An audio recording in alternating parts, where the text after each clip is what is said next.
Queridos irmãos, graça e paz. É uma alegria estar novamente com vocês aqui. De fato, faz algum tempo, não é, que nós não viemos aqui. Acho que é a última vez que estivemos antes do domingo passado. Acho que já iria entrar para um ano, né? Estávamos conversando. Mas nós queremos compartilhar a palavra de Deus com vocês nesta manhã. E eu quero convidá-los a abrirem suas Bíblias no Salmo 42. Nós vamos meditar no Salmo 42 e 43.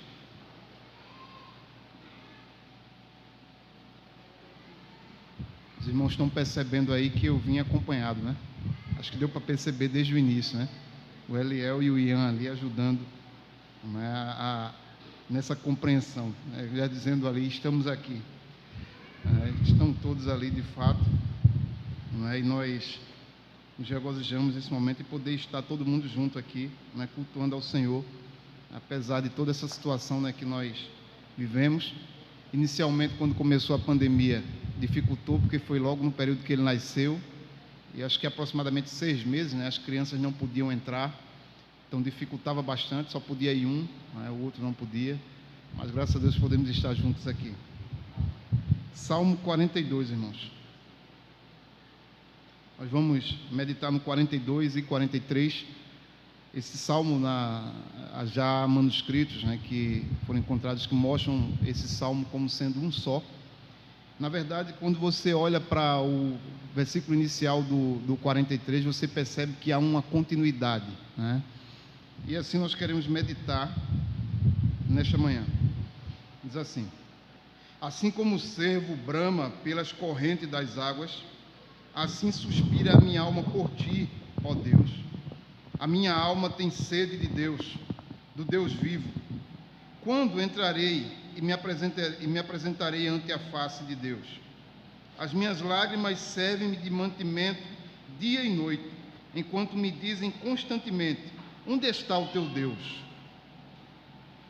Quando me lembro disto dentro de mim, derramo a minha alma, pois eu havia ido com a multidão. Fui com eles à casa de Deus, com voz de alegria e louvor, com a multidão que festejava. Por que estás abatida, ó minha alma? E por que te perturbas em mim? Espera em Deus, pois ainda o louvarei pela salvação da sua face. Ó meu Deus, dentro de mim a minha alma está abatida. Por isso lembro-me de ti desde a terra do Jordão e desde os Hermonitas, desde o pequeno monte. Um abismo chama outro abismo. Ao ruído das tuas cachoeiras, todas as tuas ondas e todas as tuas vagas têm passado sobre mim. Contudo, o Senhor mandará a sua misericórdia de noite, de dia, e de noite a sua canção estará comigo. Uma oração ao Deus da minha vida. Direi a Deus, minha rocha: por que te esqueceste de mim? Por que ando lamentando por causa da opressão do inimigo?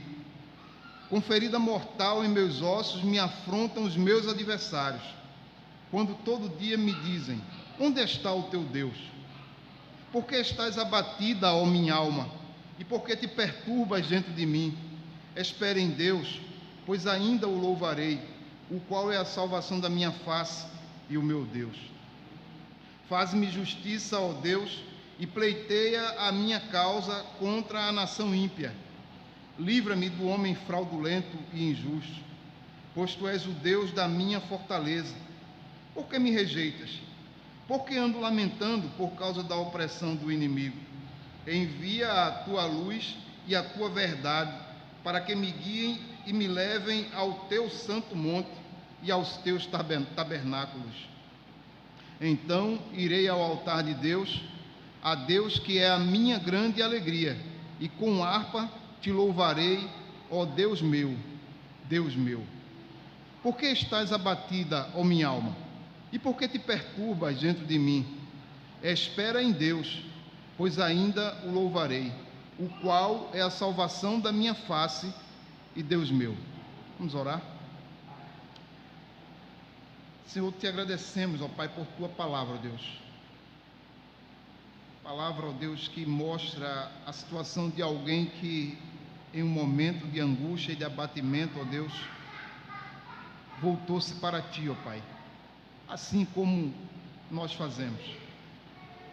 Que a tua palavra, ó Deus, nesta manhã, ela possa, assim como ela foi, ó Deus, ao longo do tempo, ela tem sido, para muitos, ela possa ser, ó Deus, uma fonte de consolo e de encorajamento para todos nós aqui.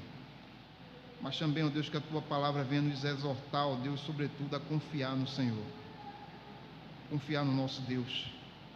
Sim, ó Deus, nesta manhã, possamos, ó Pai, ser, ó Pai, enfim, ó Deus, possamos nesta manhã ser edificados por tua palavra, ó Deus. E possamos, ó Deus, sair daqui prontos para recomeçar, ó Deus, a caminhada, mais uma semana, ó Deus, totalmente, ó Deus, voltados para ti, para o propósito, ó Deus, da nossa vida, ó Deus, estabelecido por ti, para vivê-lo intensamente. Assim te pedimos, Pai, em nome de Jesus. Amém. Vencendo o abatimento espiritual. É esse o tema que nós queremos meditar nesta manhã. Queridos irmãos, nós sabemos que vivemos um momento ao qual muitas pessoas têm andado abatidas. E por muitas razões, não é? Perca de entes queridos. Nós já estamos assim, um pouco mais conformados, mas perdemos alguém muito querido, alguém que conversávamos todos os dias, antes de ontem. No mesmo dia, uma outra pessoa também, membro da igreja que congregávamos.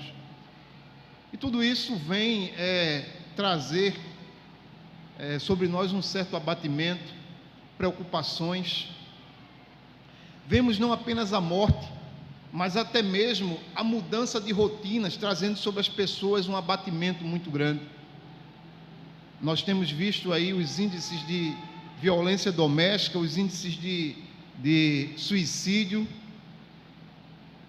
depressão e tantas outras coisas aumentando devido a essas mudanças bruscas que não apenas o nosso país, mas a sociedade tem enfrentado no último ano. E nós temos assim muitas razões pelas quais podemos nos abater, não é?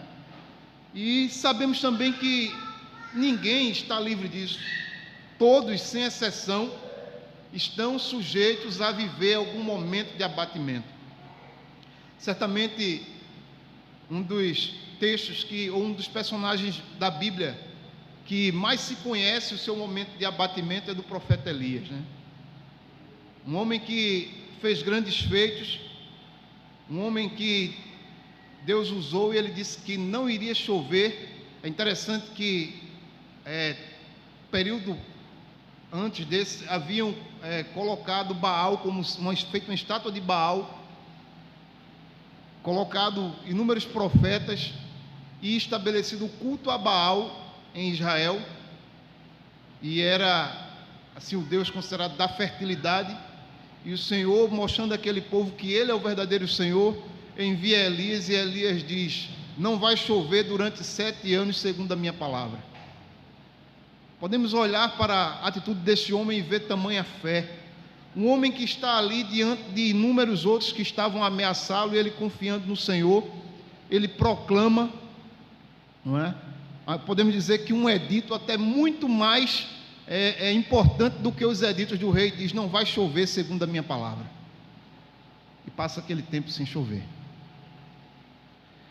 Logo depois, aquele homem se apresenta ao rei novamente, desafia todos os profetas de Baal e mostra que de fato somente o Senhor era Deus. O povo começa a se jubilar novamente no Senhor pela instrumentalidade de Deus na vida daquele homem. Se volta para o Senhor, matam os profetas de Baal, destroem toda a idolatria que havia a Baal em Israel. O Senhor começa novamente a ser adorado, e tudo isso o Senhor usando o profeta Elias. Ele não temeu o rei, não temeu os profetas de Baal, mas logo depois esse homem sucumbe em um abatimento profundo, simplesmente com uma ameaça de uma mulher. Não é o fato de ser uma mulher, mas é o fato que ela não era, enfim, a rainha, o rei, né? Ela não tinha autoridade real naquele momento, né? E sim o rei. E ele se abate e logo vai se esconder, logo se afasta e começa a entrar em uma lamentação, dizendo que somente ele restou, que não tem mais ninguém fiel, e somente ele restou, e resolve se esconder em uma caverna. Entra em um abatimento profundo. Grandes feitos o Senhor tinha feito através do profeta Elias, mas agora aquele homem está abatido. E é dessa forma que, com um ou com o outro, alguns que estão mais fortalecidos na fé, outros menos, mas todos nós estamos sujeitos a nos abater. Nós temos aí dos relatos do capítulo 17, né, de primeira Reis em diante, todo esse relato do profeta Elias, capítulo 19, a razão de seu abatimento. Aqui nós temos, por outro lado, o rei Davi. Os coraitas, é bom destacar que o Salmo está aí sendo relatado como dos coraitas, e nós lemos no texto, interessante, né? Eu disse à esposa ali, eu digo, olha, nem imaginava que iriam usar esse texto hoje, mas foi lido, né? Números 16, os coraitas, o texto diz que eles ali morreram, né? Mas esse texto começa, o Salmo 42 começa justamente mostrando a graça de Deus, porque o que nós vemos lá em 2 Reis, melhor, o que nós vemos, irmãos, aqui, deixa eu só conferir, o relato sobre a vida de Corá, é que ele padeceu, mas os seus descendentes não. Os seus filhos, o texto diz que foram poupados. E aqui a gente começa a ver justamente a graça de Deus, a misericórdia de Deus, agindo na vida desse homem ao qual o Senhor se indignou com ele, mas o Senhor, no entanto, poupou os seus filhos, e eles continuaram aqui, nós talvez não no sacerdócio, mas como levitas, e agora este salmo, são eles quem começam a gente pode dizer, a introduzir no saltério, embora toda a experiência aqui seja do rei Davi, que estava no contexto onde tinha sido, de fato, desterrado pelo seu filho, né, Absalão, a revolta de Absalão, ao qual Davi sai de Jerusalém e vai para o Monte Mizar, ali para ficar exilado, e todo o contexto de questionamentos que o Salmo mostra, onde está o teu Deus, ele passa quando ele vai, de fato, caminhando, ele encontra Simei, que o amaldiçoa, Simei que começa a jogar pedras nele, e ele sai naquela caminhada triste ali, vendo, sobretudo, uma situação que o abatia, e abatia o seu povo, os que estavam com ele, e levantavam questionamentos. Deus não havia prometido o reino a Davi e a sua descendência? Como Davi agora está saindo aqui enxotado como um cachorro, né, que até, interessante que até Abissai, né, o irmão de Joabe, que era o comandante, disse: Senhor, deixa eu matar esse cachorro morto para ele parar de dizer coisas com o rei. E Davi diz: não deixa, se o Senhor mandou dizer isso, por quem sou eu ou quem é você para impedi-lo? Deixa que ele cumpra a vontade do Senhor. Embora ele saia com toda essa situação de entender que tudo aquilo ali, o Senhor tinha um propósito, Davi se abateu. E esse abatimento nós vemos nos Salmos 42 e 43. E aqui a gente tem, neste Salmo, ou melhor, no livro de Salmos, podemos dizer que é o livro que mais aponta para as realidades e as dificuldades humanas. E esse aqui, ele fala especificamente de abatimento e restauração, a gente pode dizer, porque o 43 já mostra esta restauração. Mas quais são, enfim, as causas do abatimento espiritual? Por que é que a nossa alma se abate, ao ponto de chegar a uma situação como essa, de dizer: por que te abates, ó minha alma, e por que te perturba diante de mim? Porque a nossa alma se abate e chega ao ponto de levar esse turbilhão de sentimentos, incertezas, dúvidas, afirmações. Por que é que a nossa alma se abate? A verdade é que a nossa alma se abate, movida por uma sensação de esgotamento. Veja que os versículos de 1 a 6 mostram um homem esgotado, um homem que já não aguentava mais esforçar-se para manter uma posição, um homem que não aguentava mais esforçar-se para resolver problemas dele, resolver problemas dos outros. Aqui podemos entrar um pouco na situação específica de Davi, como rei, que tinha que julgar as causas do povo, que tinha que coordenar toda a provisão do reino, tinha que coordenar, claro que tinha um comandante para isso, mas todo um exército para proteger Israel, que assim como até hoje, naquela época era rodeado de inimigos querendo destruí-lo. Esse homem tinha uma família numerosa, e a verdade é que ele não foi um bom pai, tinha inúmeros problemas familiares também, sem contar as rebeliões dentro do próprio reino, de pessoas que estavam se levantando contra a vontade dele. Imagina só, você em uma condição como essa, com tantos problemas, como você reagiria? Imagina você dentro de uma condição como essa, com tantos problemas, como é que você estaria depois de 20 anos assim, tendo que lidar com essas coisas todos os dias? Aqui a sensação é de esgotamento. A primeira coisa que ele relata como uma coisa que o afeta profundamente é a quebra da sua comunhão com Deus. Ele aqui sente a ausência da comunhão com Deus, ele sente-se privado de estar com Deus. Ele estava exilado, e é bom destacar que o povo de Israel, o contexto é que o Senhor estava presente aonde? Em seu santo templo. Então eles iam ao templo, a ideia é que iam ao templo para poder encontrar-se com o Senhor. E agora ele está privado de ir ao templo. Consequentemente, ele sente saudade, como nós vimos aqui. Ele chega até a dizer, a relatar, no versículo 4, que ele lembra do tempo em que ele ia na casa de Deus com alegria e louvor. Ele saía com aquelas procissões que o povo de Israel saía fazendo alegremente, que eles saíam cantando e dançando alegremente naquelas procissões até o templo. E Davi, o contexto de Salmos mostra que Davi era um dos que muitas vezes ia à frente. E ele lembra disso, ele lembra daquela alegria de poder, ele diz aí, estar face a face com Deus. Era essa a visão dele, e agora ele já não está mais. A ausência de comunhão com Deus. Ele estava desterrado fora de Jerusalém. Aqui, irmãos, nós aprendemos uma lição, que o crente em Jesus, quando ele por alguma razão ele é privado de estar com o Senhor, ou até mesmo estar com o povo do Senhor, ele sente profundamente. Uma das coisas que às vezes eu sinto uma tristeza é pessoas de mais idade, irmãos de mais idade, idosos, que por recomendação não podem estar aqui entre nós, que não podem estar aqui cultuando conosco. Como esses irmãos não devem estar se sentindo, às vezes depois de anos.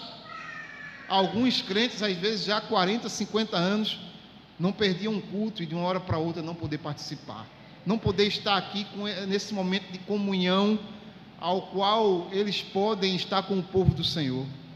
Davi estava com esse sentimento, estava profundamente esgotado, porque ele já não aguentava mais estar distante do Senhor, distante do templo, distante do povo de Deus.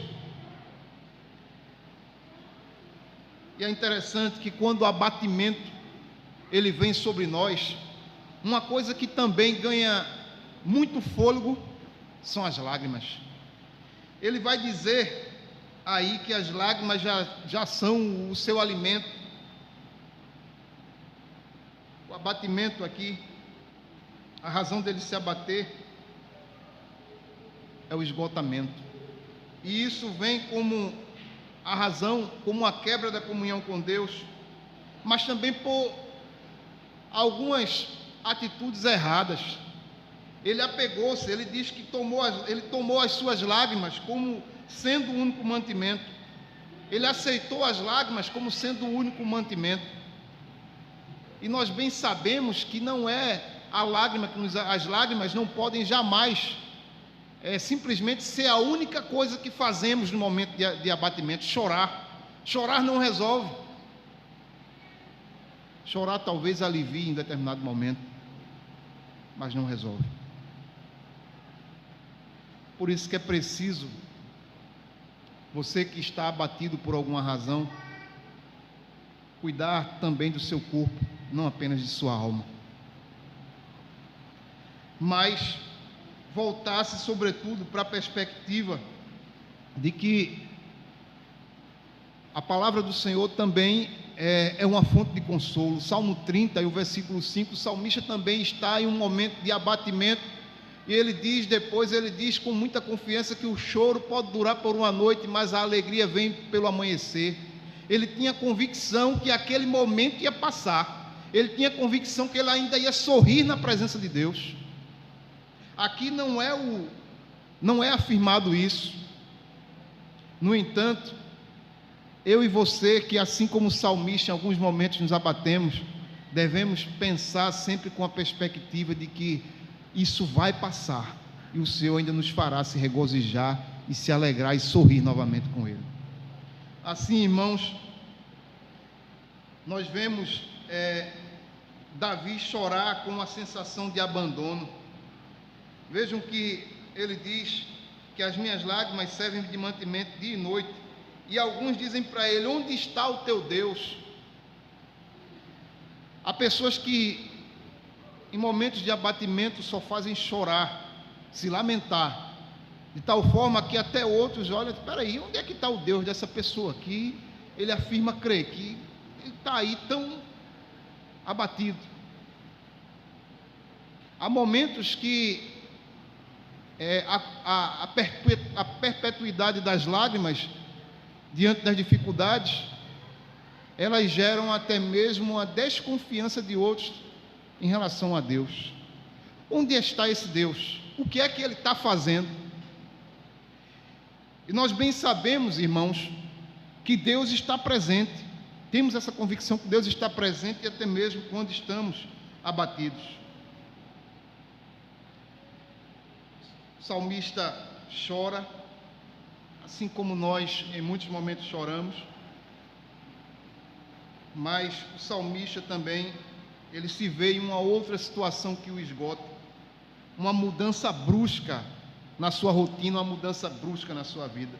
Aquele homem estava preso a um estilo de vida, ele tinha já tudo muito certinho no caderninho ou na agenda dele, os horários de cada coisa. Ele já tinha em mente até mesmo os resultados de cada ação. Ele já sabia o que ia acontecer, por exemplo, se tal reino invadisse, como haveria de agir o seu exército. Ele tinha tudo planejado. Mas em momentos como esse de abatimento, momentos ao qual você é retirado do lugar que você estava, momentos ao qual você é extremamente xingado, humilhado, que você se abate, que você vê o quanto pesa o erro de viver preso a um estilo de vida, e sobretudo viver preso ao estilo de vida do passado, porque a situação é que ele diz que lembrava da situação que ele vivia com a multidão, que ele caminhava com a multidão, no versículo 4, que festejava, aquilo era muito bom, e lembrar de coisas boas, de fato é algo que não é ruim, mas há momentos que algumas coisas elas já começam a não ter mais espaço em nossas vidas, não porque queremos, mas por força das circunstâncias. Aí nessas horas que a gente lembra por quê, a gente pensa por que ele ficou abatido, ou por que ele não olhou para as novas perspectivas que poderiam estar diante dele. É interessante que no cativeiro babilônico, o profeta Ezequiel estava ali na Babilônia, e no capítulo 14 é interessante que começa algo a acontecer. Os anciãos são trazidos à presença de Ezequiel, e ali eles sentam ao redor da mesa, ao redor de Ezequiel. É interessante que a palavra ali, sentar ao redor, é sinagogue, E ali começa o protótipo daquilo que ia ser a sinagoga. Ou seja, se eles já não tinham mais o templo para estarem festejando e a frente, vamos sentar juntos aqui, vamos nos voltar para Deus da mesma forma. O que mais importa é voltar-se para Deus e para o que Ele é. Poderiam também ter buscado, ele poderia ter buscado outras alternativas, mas ele estava preso ao passado, o templo. Vejam que diante de situações, há pessoas que, de situações de abatimento, há pessoas que conseguem enxergar além e, se não dá mais para viver esse estilo de vida, eles abrem-se para um novo estilo de vida sem mudar a sua identidade, mudando apenas algumas coisas que faziam. Aqui Davi está abatido, está entregue, como muitas vezes nós estamos também, mas é preciso pedir a Deus que nos dê sensatez para nos momentos de abatimento a gente conseguir enxergar novas possibilidades e não ficar apenas pensando no passado. A verdade, irmãos, é que no meio de toda essa situação de esgotamento, nós já vimos que ele sofria por causa da ausência de sua comunhão com Deus, com o templo, com os irmãos. Ele sofria porque simplesmente só fazia chorar, não via outra coisa a fazer, na cabeça dele chorar, só chorar. Ele sofria também porque ele estava passando por um conflito de sentimentos. Isso o esgotou. Veja o que o versículo 5 e 6 nos mostra. No versículo 5 ele já disse, que está abatido. Aí no versículo 6 ele diz: ó meu Deus, dentro de mim a minha alma está abatida. Por isso lembro-me de ti desde a terra do Jordão e desde os Hermonitas, desde o pequeno monte. Irmãos, este sentimento aqui é algo que deve nos chamar a atenção. Ele está aqui em um conflito de sentimentos muito forte, como nós vimos, exilado, possivelmente no Monte Mizar, que é o lugar onde alguns intérpretes colocam que foi para onde Davi foi quando Salomão, ou Absalão, semelhança, Absalão os desterrou. E o Monte Mizar é uma da cadeia montanhosa do Monte Hermon, é um dos pequenos montes ali, que algumas passagens até falam do pequeno monte, não é? Mas é um lugar que ele tinha ampla visão de Jerusalém e do Monte Hermon. Melhor, ele tinha uma ampla visão do Monte Hermon e alguma visão ainda de Jerusalém, não é? Segundo alguns intérpretes. Então ele ficava ali olhando, se lamentando e com aquele turbilhão de sentimentos, não conseguia sair do lugar, estava paralisado, estava esgotado. Já não conseguia mais tomar atitude alguma. O Monte Hermon o local próximo ali onde Davi está, dava-lhe essa vista. O sentimento de Davi era de estar sozinho, de estar abandonado por Deus. É este sentimento que muitas vezes é cultivado quando o abatimento vem sobre nós. Mas, irmãos, se estamos a enfrentar algo desse tipo por conta de doenças, de cansaço físico, da perca de algum ente querido, e se com isso vem um abatimento, nós precisamos, em um momento como este, de fato nos voltar mais ainda para o Senhor, mas tomar também uma atitude. Davi aqui fica paralisado e esgotado, mas ao invés de ficar em situação semelhante, ficar olhando para o passado, de ficar preso ao passado, o que Davi deveria fazer e o que nós também devemos fazer é olhar sobretudo para o que Deus já fez. Lembrar, por exemplo, de toda a história, era o que ele deveria ter feito, lembrar de toda a história do seu povo, que era um pequeno povo, que depois se torna uma numerosa multidão, escrava ali no Egito, sofrendo, e o Senhor diz, a partir do capítulo 3 de Êxodo, que viu o sofrimento deles, que o Senhor iria agir, o Senhor agiu, destruiu todas as divindades egípcias, mostrando que Ele era o único e verdadeiro Deus, libertou aquele povo, os fez caminhar durante 40 anos no deserto. Toda uma geração se perdeu, mas uma geração nova nasceu ali, e o Senhor ainda os lembra que nada lhes faltou. O Senhor ainda diz que nem a sandália dos seus pés se envelheceram ou se destruíram, porque ele havia pleno cuidado, apesar de estarem vivendo em uma situação que aos olhos humanos era uma situação difícil, uma travessia difícil, mas o Senhor estava cuidando. Assim também devemos olhar para a nossa perspectiva de vida, não ficar paralisado, mas talvez ao invés de chorar, dar aquele grito para nós mesmos: por que te abates, ó minha alma, e por que te perturbas diante de mim? Espera em Deus, Deus agirá, assim como agiu em toda a história de seu povo, Deus agirá. Assim, irmãos, nós vimos que a nossa alma, ela se abate, movida por uma sensação de esgotamento, sede de Deus, desejo de ver Deus agindo, de ver Deus perto de nós, mas também a nossa alma se abate, a segunda razão a qual nós vemos no texto, movida por uma sensação de sufocamento.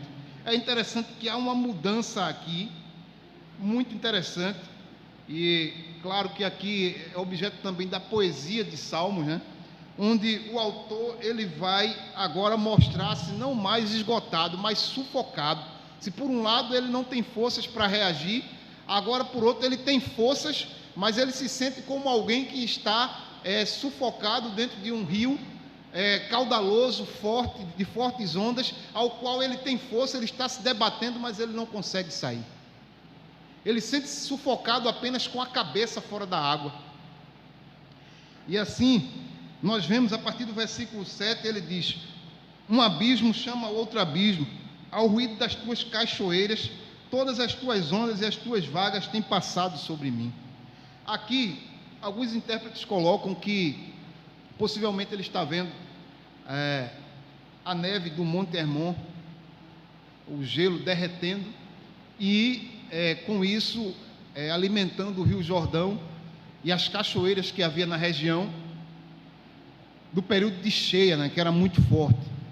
E ele então se sente como alguém que está abaixo de uma cachoeira muito alta, ao qual a água vem com tanta força que ele pensa em sair de baixo, quando ele sente a força, ao ponto que ele chega a dizer depois que sente como se tivesse tudo ao redor dele se quebrando, mas ele tenta sair e não consegue, está ali tentando colocar a cabeça para fora e sentindo-se sufocado. Não é essa a sensação que muitas vezes o abatimento nos traz? Pessoas que chegam até mesmo a sentir fisicamente, né? Somatiza, sente falta de ar, sente palpitações e tantas outras coisas. Você não é o único. Davi, o homem segundo o coração de Deus, que Deus cuidou profundamente, também sentiu isso. Está se sentindo sufocado. Ele via terra seca, mas ele não conseguia sair de dentro da água com suas próprias forças. O salmista sente sufocado, como se essas ondas estivessem caindo sobre ele. Mas é nessas horas, irmãos, que parece que toda a água agora nos sufoca e nós não temos como sair dela, como se estivéssemos em um mar profundo ao qual nos debatemos com todas as nossas forças, as forças já recuperadas, debatendo com todas as nossas forças e não conseguimos sair, onde apenas a nossa cabeça está fora da água, que nós devemos lembrar que o nosso Deus, Ele também controla a natureza. Ele controla a natureza, Ele controla o ímpeto da natureza, Ele controla o ímpeto do seu abatimento, Ele controla o ímpeto do seu coração, Ele controla todas as coisas, porque Ele é o Senhor de todas as coisas. Ele também vai controlar essa situação. E se essa perspectiva de mudança, como Davi enfrentou e trouxe abatimento sobre ele, ou perspectiva de mudança que talvez você esteja enfrentando, esteja trazendo abatimento, o perturbava, o Senhor também é capaz de dar para você uma nova perspectiva a partir desta mudança. E é aqui onde começa de fato a mudança. As atitudes ou as falas de Davi a partir daí mostram uma perspectiva diferente a partir de agora. Vejam que a partir do versículo 8, ele começa a orar. Ele diz: contudo o Senhor mandará a sua misericórdia de dia, e de noite a sua canção estará comigo, uma oração ao Deus da minha vida. Ele começa a orar. Ele agora já não está preocupado em se debater, ele está preocupado em apresentar a sua causa a Deus. É isso que ele diz lá, por sinal, no versículo 1 do capítulo 43. A causa dele agora ele quer apresentar a Deus. Então, nesta situação que ele vive aqui, que estava se sentindo sufocado, não é? Ele começa a perguntar para si mesmo. Ele começa a fazer algumas perguntas para si mesmo. Por que te esqueceste de mim? Por que ando lamentando por causa da opressão do inimigo? Vejam que Davi ainda está meio um tanto confuso. Uma situação de abatimento traz confusão de fato, momentos de certezas e de incertezas, de afirmações muito fortes e de dúvidas. Mas ele agora já começa a olhar com outra perspectiva. Ele está sufocado também por ouvir dolorosos insultos. O versículo 10 novamente se repete: onde está o teu Deus? A pergunta para ele: onde está o teu Deus? Isso é um doloroso insulto. Quem é que não sente profundamente quando alguém diz: cadê o seu Deus? Por que não ora ao seu Deus? Por que ele não resolve? E nós, por termos zelo de Deus, sentimos profundamente isso. Mas, se ele está aqui sufocado, angustiado, sendo cada vez mais ultrajado, o seu abatimento sendo a cada dia motivo de insulto por parte de outros, ele consegue agora experimentar uma perspectiva nova. Veja que a partir do versículo 11, aí começa ele novamente a dizer: o meu Deus, o meu Deus. Diante de tudo isso, ele lembra que Deus está perto. Ele tinha uma perspectiva até então de que Deus estava longe, como se estivesse lá em Jerusalém e ele no Monte Hermon. Mas agora ele usa uma expressão de perto: meu Deus. É como alguém que olha e diz: meu relógio, ou qualquer outro, está perto de mim, é algo que está perto de mim, por isso que eu digo que é meu, me pertence. Davi aqui está falando, usando essa expressão meu, para falar o senso de pertencimento a Deus, o entendimento de que Ele é o seu Deus pessoal, Ele não está longe. Por que Ele não está longe? Porque Ele é meu, Ele vai comigo para onde eu for, Ele estará comigo onde eu estiver, Ele estará presente em qualquer situação. E começa a haver uma mudança, que ele vai saindo da situação de abatimento para a restauração. Poderia até ser esse também um tema da mensagem, do abatimento à restauração, porque é isso que passa a acontecer a partir do capítulo do 43, né? Quando ele diz meu Deus, certamente ele deve lembrar do que o seu povo experimentou e do que o seu povo ouviu, quando o Senhor disse, inclusive, quando formalizaram a aliança, disse a Moisés para dizer ao seu povo: eu serei o seu Deus e vocês serão o meu povo. É essa visão de que Deus é o nosso Deus, que nós somos o nosso povo, que nos conforta com a perspectiva do cuidado de Deus. É por isso que podemos dizer: espera em Deus. Ó minha alma, espera em Deus. Tu está querendo me deixar abatido, tu estás querendo me angustiar, tirar a minha visão de Deus. Espera em Deus, porque o meu Deus vai agir. É essa mudança que devemos buscar. Sim, eu quero concluir, irmãos, respondendo mais uma pergunta que seria o último ponto do sermão. Como nós vencemos o abatimento? Como podemos vencer o abatimento? Como podemos ver tudo aquilo que já fomos ou já tivemos ser restaurado? Aqui o que nós aprendemos é que Davi recorreu a Deus em oração. Os versículos 1 a 4 que nós vemos é ele orando. E a primeira coisa que Davi pede é que Deus julgue sua causa. Ele diz: faz-me justiça, ó Deus, e pleiteia a minha causa. Olha, eu estou aqui desterrado, eu perdi tudo, foram injustos comigo, eu vou colocar nas mãos do Senhor para o Senhor julgar minha causa. Davi era um homem que julgava as causas do povo, agora ele muda completamente e pega a sua causa e coloca nas mãos de Deus. Uma mudança profunda, mas uma mudança que nos faz ver um homem que até então estava mergulhado no abatimento, começando a trilhar o caminho da restauração, porque ele coloca diante de Deus: o meu problema é o problema do meu Deus. Se isto me abate, então é o meu Deus que vai lidar com ela, porque Ele é o meu Deus. Ele prometeu que eu seria o seu povo, Ele iria cuidar de mim. Então a minha causa agora eu coloco diante do meu Deus, para que Ele julgue. Davi reconhece em Deus o único que poderia de fato julgar a causa entre ele e os seus inimigos, que também o afrontam e o perturbam. Ele pede que Deus julgue a sua causa. Há muita gente que toma a causa para si mesmo, se sentindo um verdadeiro rei, determinando quais devem ser as consequências sobre os seus inimigos, o que é que ele deve de fato passar. Davi era rei. Ele poderia em sua mente até mesmo começar a projetar: quando eu tomar o reino de volta eu vou fazer isso e aquilo outro com aquelas pessoas. Mas o que é que ele faz? Ele diz: Senhor, julga a minha causa. Ou seja, o verdadeiro rei é o Senhor. O Senhor é o rei do universo. O Senhor é o rei de todas as coisas. O Senhor é o meu rei. O Senhor é o rei daquele homem que tomou o meu trono. Então eu coloco tudo nas mãos de Deus, porque somente o Senhor é quem de fato tem propriedade para julgar.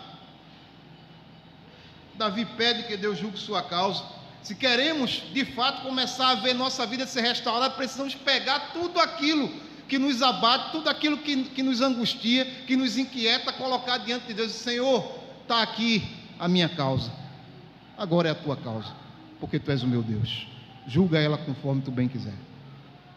Mas também Davi pede que Deus o defenda. Os perigos ainda estão ao redor dele, e ele agora vê Deus aqui como sendo o seu advogado. Defende, Senhor, a minha causa. Quantas vezes nós não nos pegamos para nos defender com a espada na mão, diante de coisas que estamos certos ou errados, diante de tanta coisa. Aqui o que nós vemos é Davi simplesmente pedindo a Deus que o defenda. Vejam o que ele diz aí: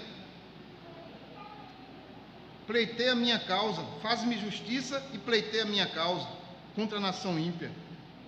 Ele pede a Deus que esteja representando ele, que esteja lidando com a causa dele agora ali como seu defensor. Quem é que está nos defendendo diante das situações de abatimento? Nesta situação que o nosso país vive, tantas situações que trazem o abatimento, em quem você está confiando a sua defesa? Na vacina? Está confiando a sua defesa nas afirmações que estão sendo ditas dia após dia nos canais de TV, através dos representantes da nação, dos políticos, dos juízes, né, que hoje são políticos também, estão agindo como políticos também, não é? Em quem você está de fato confiando a sua defesa? Aqui Davi nos mostra que diante das situações de abatimento, nós devemos confiar a nossa causa para apenas o Senhor nos defender, porque bem sabemos que enganoso é o coração do homem. O profeta Jeremias diz isso no capítulo 19, né? Maldito o homem que confia no outro. Confiemos, portanto, em Deus para ser o nosso defensor. Mas, queridos, ele ainda pede também em sua oração, ele nos ensina que pede que o Senhor o liberte. Vejam o que ele diz aí: livra-me do homem fraudulento e injusto, ou seja, me liberta. Às vezes estamos de fato em situações de aprisionamento, não é? Mas aqui, o que o salmista pede é que o Senhor o livre. Há pessoas que às vezes simplesmente ficam rodando em círculo em situações de vida, porque insistem em permanecer naquelas situações. Às vezes o Senhor agiu na sua vida, agiu na vida daquela outra pessoa, e ela simplesmente diz: não, mas ele vai ter que pagar. Ele vai ter que experimentar o que eu experimentei. e ficam aprisionados naquela situação que logo, logo vai trazer muita dor e abatimento, tanto para ele como pode trazer para outros. Aqui a oração de Davi: Senhor, me livra. Davi tinha alguém do lado dele que dizia totalmente o contrário, Joabe. Bem sabemos que Joabe, comandante do seu exército, era um homem sanguinário. Certamente Joabe, a oração de Joabe era: Senhor, me dá a oportunidade um dia de abater aqueles homens pelo fio da minha espada. Porque Joabe era sanguinário. Joabe não esquecia. E estava ali junto de Davi. Às vezes nós estamos vivendo nossa vida com pessoas assim do nosso lado, filhos de Zeruia também, como Davi dizia, nos perturbando. Mas faça isso, faça aquilo outro.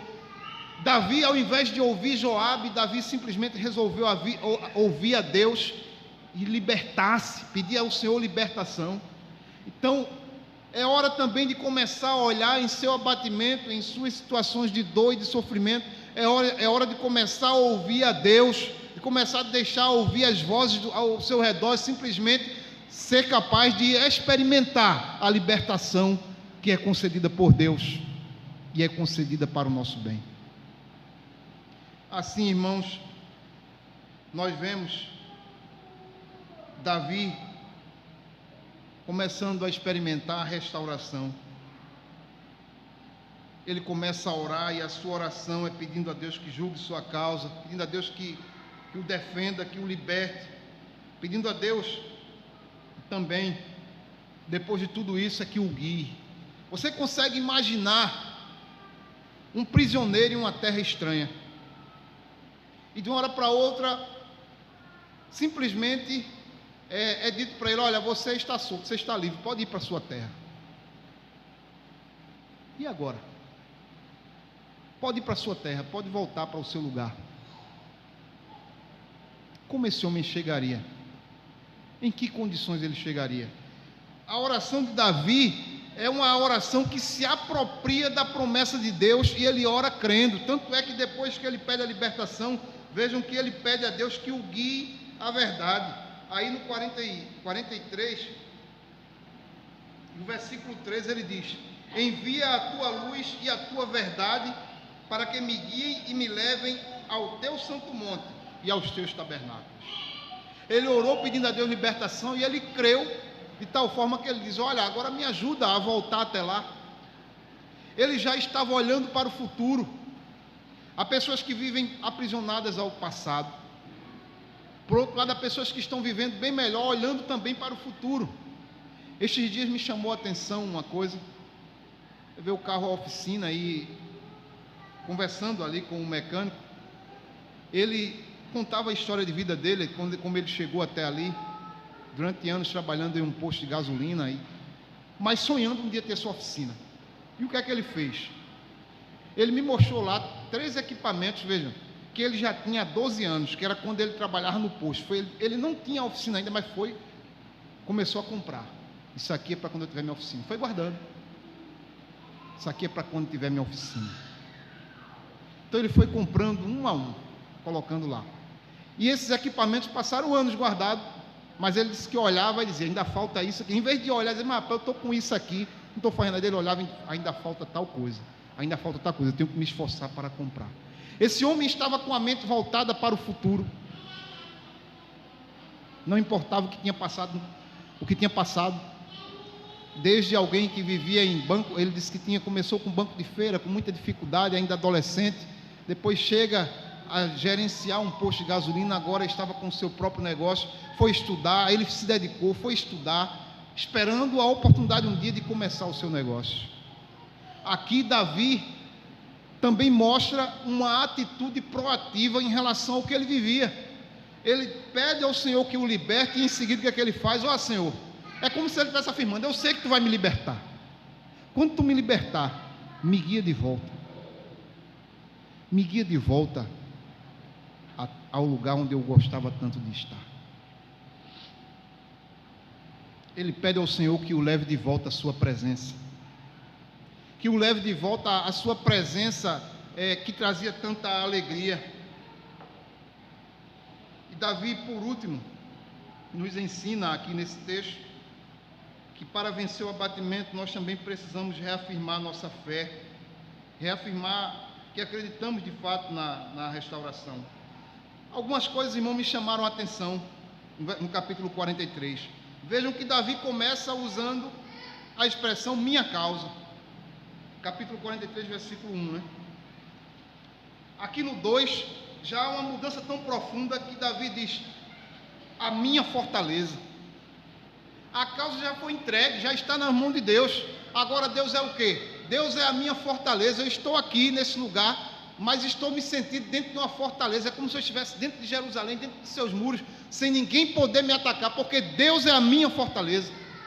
Aqui nós vemos já a restauração plena na vida de Davi acontecendo. Eu não vou mais me abater, eu não vou mais me angustiar com o que alguns inimigos estão tramando contra mim, porque Deus é a minha fortaleza. Eu estou seguro diante dele. Mas ainda, nós vemos também, no versículo 4, Davi dizer outra coisa que mostra a mudança e a restauração acontecendo na vida de Davi. O Senhor é a minha grande alegria, no versículo 4. O Senhor é a minha grande alegria. Davi falava da alegria de estar no templo. Até então ele estava alegre na frente do templo, quando estava ali nas procissões ao templo. Agora Davi, mesmo naquela situação que ainda não saiu daquele cativeiro que ele estava, o cativeiro forçado, ele diz, a minha alegria é o Senhor. Ele não precisava mais estar na frente do templo para estar alegre. Ele não precisava mais estar... A alegria dele era o Senhor. O Senhor é a minha grande alegria. Ele diz, por isso eu louvarei.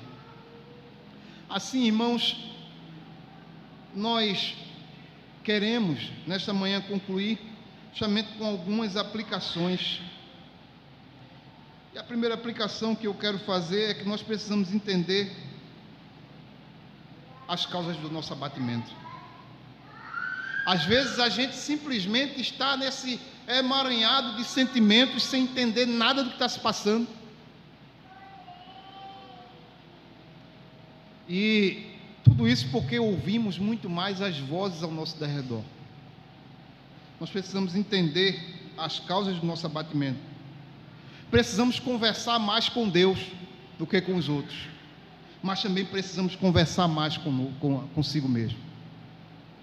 Precisamos de fato começar a dizer para a nossa alma, por que tu estás abatida? Qual é a razão de estar abatida? Precisamos dizer para ela que não há razão para estar abatido, porque nós esperamos em Deus. Nós não estamos esperando em nada disso que está sendo tão falado aí. Esperamos em Deus. Sabemos que em Deus está de fato tanto o querer quanto o realizar, como o apóstolo Paulo disse. Entenda as causas de seu abatimento. Gaste mais tempo sozinho. Converse mais com Deus. Converse mais consigo mesmo, a fim de entender o que se passa, mas também para ali, com serenidade, você e Deus, você sentir mais a presença de Deus e ter a convicção de que no meio desse abatimento Deus está ali presente. Ele não abandonou. Você pode estar longe do templo, longe de pessoas queridas, mas Deus está com você, o seu Deus. A outra aplicação é: não deixe que o abatimento o leve ao desespero. As pessoas aí fora podem até chegar ao desespero. Pessoas que talvez não conheçam a Deus, não tenham Deus como seu Deus, essas podem chegar ao desespero, entendemos. Mas você que crê em Deus, você jamais pode ir ao desespero. Por que você não pode ir ao desespero? Primeiro como eu disse a você, a sua causa não pertence a você, mas a Deus. Vejam que ele sai da minha causa e vai para a minha fortaleza. Também a expressão que Jesus disse lá em João 16:33: no mundo tereis aflições. Precisamos lembrar, não podemos nos abater Não podemos chegar ao desespero, melhor dizendo, podemos até nos abater, mas jamais entrar em desespero, porque o próprio Jesus nos alertou que não seria fácil a vida aqui. O cristão por si só, por temer a Deus, ele já tem um monte de adversários ao seu derredor. Pessoas que não gostam, por exemplo, porque ele pensa diferente em relação à criação de filhos, em relação ao casamento. Ele pensa diferente em relação ao uso do dinheiro. Tudo isso já incomoda as pessoas por natureza, e essas vão se voltar para você cedo ou tarde. Então já temos dificuldades que virão. Vamos enfrentar de fato aflições, mas não se desespere, porque Jesus termina esse versículo dizendo: mas tende bom ânimo, porque eu venci o mundo. A nossa causa está nas mãos de quem? De Jesus. Ele está vencendo, e consequentemente nós venceremos também. Que Deus nos abençoe. Ó Pai bendito, te pedimos, ó Pai, neste momento, é que a tua palavra, ó Deus, ela de fato seja tomada por cada um de nós, ó Deus, não apenas como verdadeira, mas como sendo, ó Deus, aquilo que o Senhor tinha, ó Pai, a nos dizer, para nos encorajar, ó Deus, a tomar atitudes, ó Deus, que nos leve de fato a experimentar a restauração. Não permita, Senhor, que nenhum destes teus, ó Deus, venham a estar em situação que beire o desespero, mas que antes, ó Deus, em oração e em comunhão contigo, ó Deus, possamos experimentar a plena restauração. Assim nós te pedimos, Senhor Deus, neste momento, em nome de Jesus.